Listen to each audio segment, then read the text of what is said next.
생사화복이라는 말이 있죠. 한자성어로 생사화복, 아주 쉬운 단어이죠. 살고 죽는 것과 화를 입고 복을 받는 것을 아울러서 이런 말입니다. 생사화복은 하늘의 뜻에 달려있다, 이런 말을 우리가 잘 알고 있습니다. 그런데 생사화복 가운데 잘 생각해 보니까 동양 철학, 동양 사상에서의 주제가 바로 생사의 문제보다는 주로 화와 복에 대한 문제가 많다는 것이죠. 뿐만 아니라 동서고금을 막론하고 많은 위인들의 격언 같은 것도 생사에 대한 문제보다는 화와 복에 대한 문제가 더 많다는 것이죠. 영어로 죄송합니다만 haves and mishaps라고 하네요. 어떻게 하면 화를 누리는 것을 피할 수 있고 어떻게 하면 복을 더 많이 받을까에 인간이 더 관심이 많다는 거죠. 그런데 오늘 본문에 나오는 혼인잔치에 두 부류의 사람들에게 예수님께서 말씀을 해주셨죠. 잔치에 청함을 받은 많은 이들에게 먼저 비유로 말씀을 해주셨고, 그 다음에는 잔치를 청한 주인에게 아주 명령적으로 강하게 말씀해 주셨습니다. 예수님의 말씀도 생사화복의 말씀에 있는 화복의 말씀 정도일까요? 예수님의 말씀은 어떻게 하면 복을 받고 어떻게 하면 화를 면할 수 있느냐, 교양 강좌 수준의 말씀이 분명 아니라는 것을 우리가 알아야 됩니다. 말씀을 우리가 읽어보면 그냥 화와 복에 대한 교양 강좌의 말씀과 별로 다를 게 없는 것 같아요. 말씀을 좀 더 자세히 본으로써 주님께서 말씀하시고자 하는 게 무엇이었을까, 그것을 알기 바랍니다. 1절 말씀을 보시면 안식일이 언급됩니다. 예수님은 안식일에 병자를 고쳐주셨습니다. 수종병, 고창병이라고도 옛날 성경에는 소개하고 있는데 이런 중풍병이라는죠. 그 이후로 오늘 본문 14장 7절, 14절, 그리고 14절, 15절 이후에도 계속 행하신 모든 일들이 다 안식일에 예수님께서 행하신 일이라는 게 상징하는 것은, 본문의 모든 일들이 안식일에 일어나는 것을 강조하고 있는 이유는 본문의 배경인 그 유대인들, 예수님을 책잡으려고 하는 바리새인들을 향해서 안식일의 주인이 과연 누구인가, 그것을 말씀하시고자 했다는 것이죠. 그리고 안식일이 상징하는 그 생명, 그것이 누구에게 있느냐, 누구의 것이냐. 생명이 누구에게 있습니까? 생명은 하나님께 달려있다는 것을 하나님의 아들이신 예수님께서 바리새인들에게, 유대인들에게 말씀하시고 오늘 우리에게 말씀하시고자 한다는 사실이죠. 그래서 오늘 성서일보에서는 누가복음 14장 1절을 안식일을 간략하게 언급하고 있는 것입니다. 7절부터 11절까지는 청함을 받은 자들에 대한 비유의 말씀이에요. 예수님은 한 바리새인 지도자의 집에 떡 잡수시러 들어가셔서 그곳에 청함을 받은 사람들, 많은 사람들이 와 있겠죠. 두경 같은 사람들, 지도자들, 그리고 좀 높은 직위를 가진 사람들, 낮은 천한 신분을 가진 사람들, 골고루 섞여 있었을 것입니다. 그곳에 청함을 받은 사람들에게 비유로 말씀해 주셨습니다. 오늘 말씀해 주신 혼인잔치의 비유이죠. 다 같이 8절로 9절 말씀을 같이 읽겠습니다. 누가복음 14장 8절에서 9절 시작. 내가 누구에게나 혼인잔치에 청함을 받았을 때에 높은 자리에 앉지 말라. 그렇지 않으면 너보다 더 높은 사람이 청함을 받은 경우에 너와 그를 청한 자가 와서 너더러 이 사람에게 자리를 내주라 하리니 그때에 내가 부끄러워 끝자리로 가게 되리라. 여기까지는 그냥 교양 강좌 수준이죠. 예수님의 말씀이 비유인 것을 생각해보면 우리가 조금 더 이 말씀을 깊이 묵상해 본다면, 여기서 혼인잔치는 일반적인 결혼식을 의미한다기보다 그 이상의 매우 경사스러운 일을 말하는 것이 될 수 있고, 그런 잔치에 초청을 받았다는 것 역시 아무나 앉을 수 있는 일반적인 잔치 자리가 아닌 최고의 자리에 앉을 수 있는 권한을 갖게 되었다는 것을 말하는 것이죠. 비유라는 거예요. 그리고 꼭 결혼식이 아닐 수도 있다는 거예요. 어떤 VIP 모임일 수도 있겠죠. 뭐 예를 들자면 최고급 호텔에서 열리는 유명 인사의 초호화 결혼식 같은 거. 명품 브랜드 회사에서 VVIP 고객들만 초대하는 그런 어떤 뭐 행사 말. 아무나 갈 수 있나요? 결코 그럴 수 없습니다. 아무나 초대하지 않습니다. 그런데 그런 상황에서 섣불리 높은 자리에 앉지 말라라는 주님의 말씀은 매우 유익한 교훈이 될 수 있습니다. 그렇죠? 자기 자신 역시 아무리 초호화 결혼식에 초대받은 유명 인사라 할지라도 자신보다 더 높은 사람이 오게 되면 먼저 윗자리에 앉은 자신은 당연히 자리를 내줘야 하는 민망한 상황이 펼쳐지기 때문이죠. 얼마나 민망하겠어요? 높은 자리에 앉고 싶은 건 당연한 인간의 본성일 수 있습니다. 그렇죠? 높은 자리, 좋은 자리, 편안하고 안락한 자리 여러분 다 앉고 싶으시죠? 저 역시 그렇습니다. 인간의 세계는 이런 높은 자리, 좋은 자리, 편안한 자리를 차지하려고 뺏고 뺏기는 자리 싸움이라고 말할 수 있다는 사실이죠. 그것을 가리켜 예수님께서 오늘 8절, 9절에 말씀하시고 우리가 너무나도 잘 아는 말씀 11절 말씀 무릇 자기를 높이는 자는 낮아지고 자기를 낮추는 자는 높아지리라.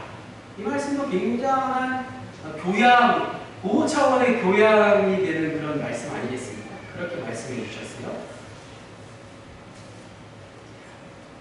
좀 더 이런 우리 인간 세계의 자리 싸움에 대해서 또 말씀을 나누기 원합니다. 수석, 그 높은 자리를 상석이라고 하지만 우리는 수석이라는 말을 더 아주 좋게 사용하는 경향이죠. 수석, 여러분 수석 아시죠? 사전에 보니까 등급이나 직위 따위에서 맨 윗자리를 뜻하는 말이 바로 이 수석이에요. 영어로는 탑이죠. 학벌 위주 사회인 우리나라에서 많은 사람들이 바로 이 수석, 탑이 되고자 합니다. 광고 같은 데 봐도 1등이 최고라고 말하잖아요. 1등이 아니면 죽는다. 뭐 이런 광고도 있지 않습니까? 정치 지도자들 역시 청와대에 가보면 고위공직자들이 전부 이 수석이라는 말을 쓰고 있어요. 민정수석, 정무수석. 각종 시험 제도에서도 우리나라의 교육 제도에서도 보면 수석이라는 말이 얼마나 좋은 말입니까? 수석 입학, 수석 졸업 같은 거 말이에요. 누구에게나 가장 이루고 싶은 소원이자 자랑거리가 바로 이 수석. 수석이라는 말을 얼마나 우리가 꿈에라도 차지하고 싶은가. 문화에도 그래요. 문화예술이에요. 오케스트라에 보면 수석이 있어요. 직함 자체가 아예 수석입니다. 부수석, 수석 다음이 부수석이죠. 바이올린 수석, 트럼펫 수석, 바이올린 부수석, 트럼펫 부수석. 아, 직함. 그 사람을 부르는 호칭이 그 사람이 차지하고 있는 자리라는 거예요. 좀 무서운 말 될 수 있지 않겠습니까? 자리가 그렇게 중요하다는 말. 그걸 우리가 스스로 만들고 있다는 거죠. 그런 현실을 우리가 만들어가고 있다. 구세군에도 있습니다. 구세군의 악대에 보면 바로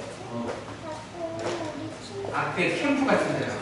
제가 2009년에 미국 시카고에서 있는 CMI 이 중앙교육학교에 참가했었는데 보름 동안 캠프대에 흔히 볼 수 있었던 풍경이 바로 우리나라하고 조금 차이가 있죠. 지휘자를 중심으로 수석, 부수석, 그 다음에 순서로 이렇게 자리를 배정하는 거겠죠. 미국 사람들은 굉장히 논리적인 사람 아니겠습니까? 그래서 자리를 항상 자리 결정에 자기가 만족하지 못하면 자리를 바꿔달라고 챌린지를 요청한다는 사실. 그래서 캠프 내내 지휘자에게 챌린지를 요청해서 자리를 바꾼다는 사실. 마지막 최종 공연을 하루 앞두고도 수석, 부수석 자리가 바뀔 수 있다는 사실.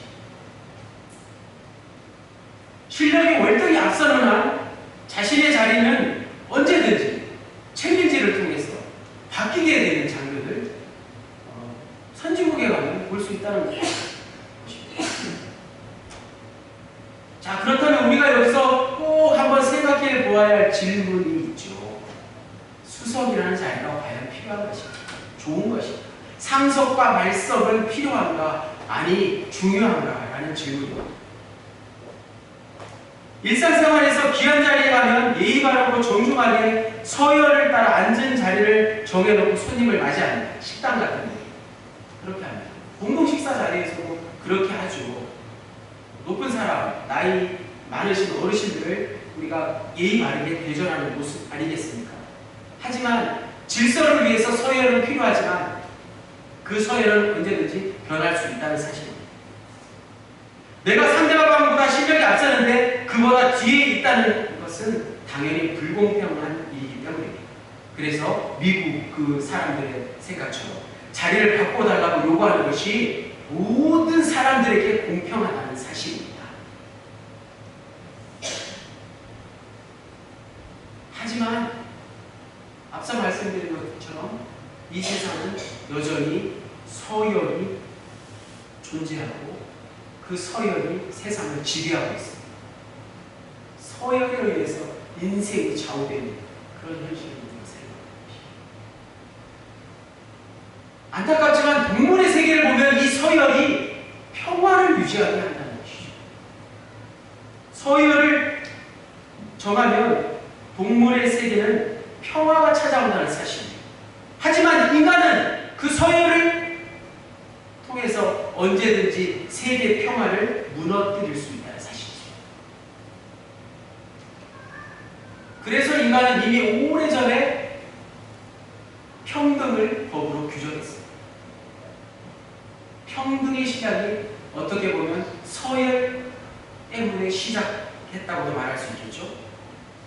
법 앞에 평등이라는 말은 고대 철학가 플라톤의 국가론에서 나온 정의의 개념에서 비롯된 것이고 중세의 의미에서 중세의 기독교가 발달하면서 신학의 평등이라는 개념으로 발전하다가 오늘날 우리가 사용하는 모든 사람은 법 앞에 평등하다라는 말이 되었습니다. 모든 사람이 법 앞에 평등하다는 말이 이런 데서 비롯되었다는 사실이죠. 지금까지 말씀이 바로 우리가 인간적으로 생각할 수 있는 교훈적인 이야기들이에요. 누가복음 14장 7절, 8절, 9절, 11절 말씀이 그렇죠. 핵심은 예수님이 하시고자 하는 말씀은 10절에 나와 있습니다. 10절 말씀. 청함을 받았을 때 차라리 가서 끝자리에 앉아라. 그러면 너를 청한 자가 와서 너더러 벗이여 올라앉으라 하리니 그때에야 함께 하신 모든 사람 앞에서 영광이 있으리라. 영광이 있으리라. 영광이라는 단어가 왜 갑자기 나왔을까요? 여러분, 영광하면 무엇이 되는 것이죠? 영광, 영광. 세상적인 영광, 인간적인 영광, 그런 영광 말고 어떤 영광이 있을까요? 예수님은 혼인잔치에 참여하는 자들, 곧 청함을 받은 사람들에게 차라리 처음부터 끝자리에 앉으라고 말씀하셨고 그 자리가 바로 영광의 자리라고 강조하셨습니다. 앞서 말씀드린 대로 이 말씀을 우리가 삶에서 실천하기 위한 교양 강좌 정도로 이해하면 안 됩니다. 예수님의 말씀은 교양 강좌 수준의 말씀이 아니라는 사실. 우리가 집중해야 할 단어, 그것이 바로 영광이라는 왜 그럴까요? 그리스도인에게 영광은 주님 달려 죽으신 저 십자가의 영광 아니겠습니까? 영광이라는 단어에 너무 익숙해져서 우리가 십자가의 영광을 놓치고 산다는 것이죠. 주님은 친히 저 십자가에 달려 죽으심으로 가장 낮은 자리에서 가장 높은 하나님 하나님의 영광을 보여주심으로써 가장 귀한 겸손을 실천하셨어요. 그러니 저 십자가보다 더 귀한 영광이 되었어요. 그 영광이 오늘 10절에서 말씀하시는 그 예수님이 말씀하시고자 하는 진리가 담겨있는 영광이라는 것이죠. 주님의 말씀대로 이제 우리는 더 이상 높은 자리를 놓고 다투는 일이 필요치 않게 되었습니다. 가장 낮은 곳이 가장 높은 곳에 이르는 하나님의 영광이 된다는 사실을 믿음으로 받아들일 수 있기 때문이죠. 주님의 말씀은 결코 교양 수준의 말씀이 아니라는 사실. 무릇 자기를 낮추는 자는 높아지고 자신을 높이는 자는 낮아진다는 것. 그것이 바로 주님의 십자가의 영광이 우리에게 있기 때문이라는 사실. 자, 이제 12절에서 14절까지는 청한 자에게 들려주시는 예수님의 말씀이죠. 이 역시 교양 수준의 말씀이 아니겠죠. 어떤 말씀일까요? 12절, 13절을 같이 읽겠습니다. 누가복음 14장 12절에서 13절 같이 읽습니다. 시작. 또 자기를 청한 자에게 이르시되 내가 점심이나 저녁이나 베풀거든 벗이나 형제나 친척이나 구할 곳을 청하지 말라. 두렵건대 그 사람들이 너를 도로 청하여 내게 갚음이 될까 하노라. 잔치를 베풀거든 차라리 가난한 자들과 몸 불편한 자들과 저는 자들과 맹인들을 청하라. 여기까지는 교양 수준의 말씀이 될 수 있습니다. 예수님은 혼인잔치를 베풀어 자기를 청한 자에게 가난한 자들과 몸 불편한 자들과 저는 자들과 맹인들을 청하라고 말씀하셨는데 교양 수준이긴 하지만 그저 우리의 삶과는 좀 동떨어진 좋은 말씀이구나 라고 생각한다는 거죠. 현실에서 이 말씀을 따르기는 앞의 것보다 더 힘듭니다. 어떻게 집안의 결혼식에 장례식에 가족이나 친척은 물론 지인들을 청하지 않을 수 있겠습니까? 정신이 이상한 사람이죠. 주님의 말씀은 상식적으로 현실적으로 도저히 이해할 수 없는 말씀이에요. 그렇다면 주님의 말씀은 뒤에 나오는 대로 가난한 자들과 어려운 자들을 구제하라는 것을 강조하는 말씀일까요? 우리 구세군의 핵심, 그죠? 구제에 힘쓰라 이것만을 강조하는 말씀일까요? 그렇지도 않다는 거예요. 왜 그럴까요? 그런 것들은 다분히 율법적이기 때문에 이미 구약 성경에 율법으로 다 나와 있다는 거예요. 하나님께서 모세에게 주신 십계명을 더 잘 지키기 위해서 인간이 만들어낸 613가지의 율법들 말입니다. 반드시 지켜야 할 248가지의 율법과 지키지 말아야, 하지 말아야 할 365가지의 세부 항목들이 있다는 거예요. 인간들이 만들어낸 그 율법들에 이미 다 포함되어 있는 말씀이죠. 신명기 14장 29절 말씀. 너희 중에 분깃이나 기업이 없는 레위인과 내 성 중에 거류하는 객과 및 고아와 과부들이 와서 먹고 배부르게 하라. 그리하면 내 하나님 여호와께서 내 손으로 하는 범사에 내게 복을 주시리라. 예수님의 말씀 12절 13절 말씀과 같은 말씀이지 않습니까? 이미 율법에 다 나와 있는 말씀을 예수님께서 반복하신 정도예요. 여기까지. 오늘 본문에도 남아있듯이 갚을 것이 없는 자들에게 대접하라는 주님의 말씀대로 우리가 따른다면 그들이 당장 우리에게 줄 것이 없기 때문에 그것이야말로 진정한 복이 될 것이다. 그런 것은 이해가 됩니다. 그죠? 우리는 너무나도 세상에서 기브 앤 테이크 문화에 사로잡혀 살아갑니다. 내가 주는 게 있으면 반드시 받아야 된다는 세상의 원칙과 같은 것이죠. 그런데 주님의 말씀대로라면 주기만 하고 받지 않아도 마음이 불편해지지 않는다는 거예요.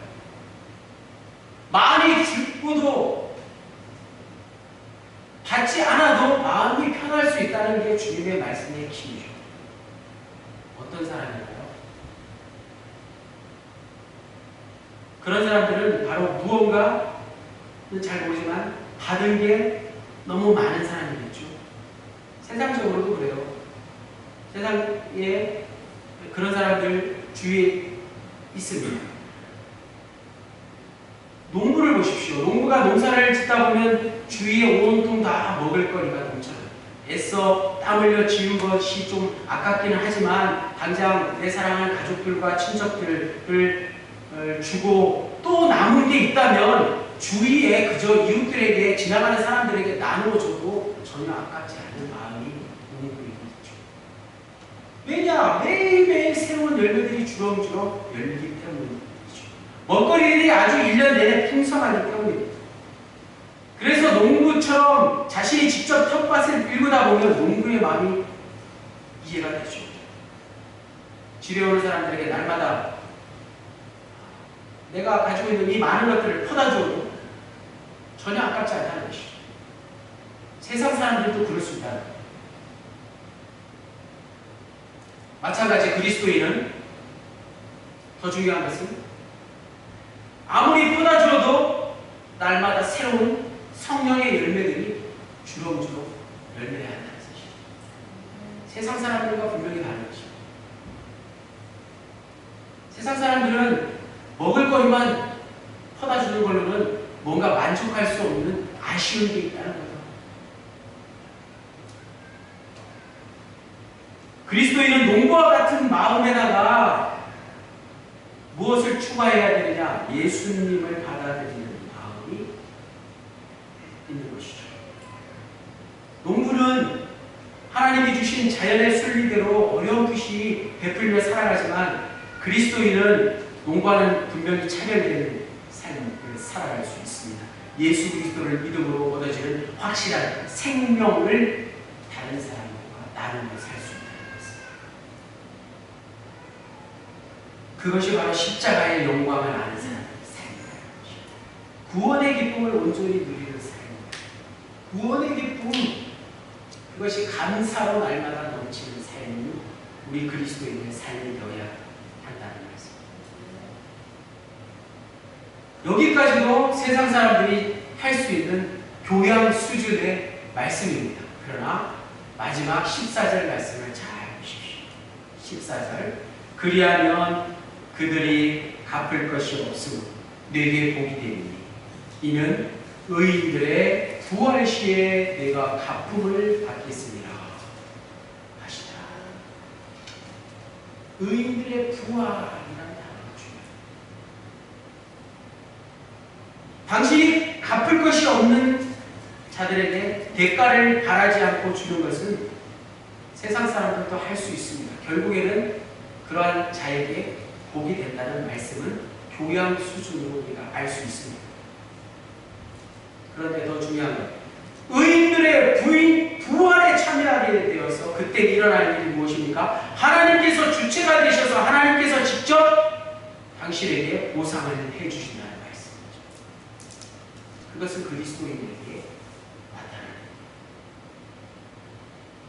여기서 의인들의 부활에 참여하게 되는 때는 주의해야 될 것은 먼 훗날의 시간이 아니라는 것입니다. 먼 훗날의 시간만을 말씀하고 있는 게 아니라는 사실입니다. 예수 그리스도의 부활은 이미 오래전에 있었고 의인들의 부활은 종말의 때에 완전하게 이루어질 것입니다. 더 중요한 건 예수 그리스도의 부활을 통해서 지금 이 순간 내가 의인으로 새롭게 거듭나는 것, 그것을 말씀하고 계시다는 사실. 시편 37편 21절 말씀. 악인은 꾸고 갚지 아니하나 의인은 은혜를 베풀고 주는도다. 의인은 지금 하나님의 은혜를 베풀고 주는 자입니다. 기독교는 내세의 종교에 동시에 현재의 종교입니다. 즉 종말을 소망하며 살아가지만 그 종말의 때를 기다리면서 갚을 능력이 없는 가난한 사람들과 장애인들을 지금 현재에 돕고 베풀면서 살아가는 그런 말씀이죠. 주님 말씀의 핵심은 부활의 때인 종말이 먼 미래의 때가 아니라 바로 지금 이 순간이라는 말씀이에요. 지금 이 순간이야. 종말에 발생할 영원한 생명을 지금 이곳으로 끌어당겨서 우리가 살아갈 수 있다면 그것이야말로 완전히 이미 갚음을 받은 것입니다. 이것을 종말의 선취라고 하죠. 좀 어려운 말이죠. 내일 당장 내가 죽을 수 있다는 사실을 실제로 내가 확실하게 안다면 오늘을 전혀 다른 차원으로 살아갈 수 있게 된다는 사실. 그러므로 오늘 말씀의 제목 혼인잔치의 비유는 곧 예수 그리스도의 십자가와 부활을 통해서 오늘 우리가 누리는 하나님의 나라, 예수님의 말씀은 동서복음에 만연한 화와 복에 대한 이야기를 뛰어넘어서 생과 사에 대한 이야기로 기결된다는 사실이죠. 그래서 현대에 와서는 많은 철학자들이 이 실존에 대한 문제, 삶과 죽음에 대한 문제를 고민하면서 하나님을 인정하게 된다는 사실. 생사화복의 생사는 성경의 주제이자 주님 말씀의 핵심입니다. 주님의 말씀에 생사의 문제가 빠지는 경우는 없습니다. 주님은 제자들에게 죽음 뒤에 일어날 일이 반드시 있다고 예고하시면서 오늘 이 말씀을 들려주셨습니다. 놀랍게도 주님의 부활은 의인들의 부활인 동시에 오늘 우리의 생사에 대한 질문에 답이 되었습니다. 삶과 죽음은 별개의 문제도 아니고 동떨어지는 것도 아닙니다. 지금 내가 서 있는 이 자리를 생각해 보십시오. 지금 내가 서 있는 이 자리가 지구의 출발점인 동시에 지구를 한 바퀴 돌아온 종착점이 될 수 있다는 사실이죠. 지구의 출발점과 종착점이 지금 내가 서 있는 이 자리 같습니다. 아침 저녁으로 시원한 바람이 불어오는 요즘 우리는 또다시 세월의 무상함을 느낍니다. 정말 세월이 빠르구나. 다음 주면 추석입니다. 추석이 지나자마자 곧 한 해가 기울는 듯한 느낌이 드는 건 왜일까요? 고속열차에 올라타는 순간을 한번 생각해 보면 고속열차에 올라타자마자 내리는 순간이 생각나나요? 고속열차에 올라타자마자 내리는 순간이 득달같이 다가온다는 것입니다. 그래서 고속열차를 타면 저는 언제나 타자마자 내릴 순간이 생각이 나서 내릴 준비를 하게 됩니다. 저와 여러분은 모두가 고속열차에 올라탄 운명이라는 것을 경험하실 수 있기를 바랍니다. 그것을 분명히 경험한 사람은 지금 내가 무엇을 해야 될지 분명히 깨닫게 된다는 사실이죠. 찰나와 같은 인생, 하나님의 은혜를 더 많이 경험하며 그 은혜를 이 땅 가운데에서 모든 이들에게 베풀고 나눠주며 살아가는 저와 여러분의 남은 인생 되시기를 주님의 이름으로 간절히 축원합니다. 주님, 이 세상의 모든 것들의 주인은 바로 하나님이십니다. 이 세상의 가장 큰 영광은 다름 아닌 이 땅에 하나님의 아들로 오신 예수 그리스도의 십자가였음을 이 시간에 고백합니다. 우리가 아무리 자신을 높이려 해도, 우리가 아무리 하나님을 떠나려 해도 우리의 생사는 주님께 달려있습니다. 지금 내가 살고 있는 찰나와 같은 인생이 득달같이 달려오는 종말을 맞이하는 순간임을 깨닫게 되었습니다. 지금 내가 할 수 있는 건 오직 한 가지, 나를 구원하신 하나님의 은혜에 감사하며 주님 주신 생명을 이 땅에서 풍성히 누리며 이웃과 더불어 사는 것인 줄 믿습니다. 풍성한 주님의 생명을 이 시간 우리 모두에게 성령 충만으로 채워 주시옵소서. 십자가와 부활의 주 예수 그리스도의 이름으로 기도하였습니다.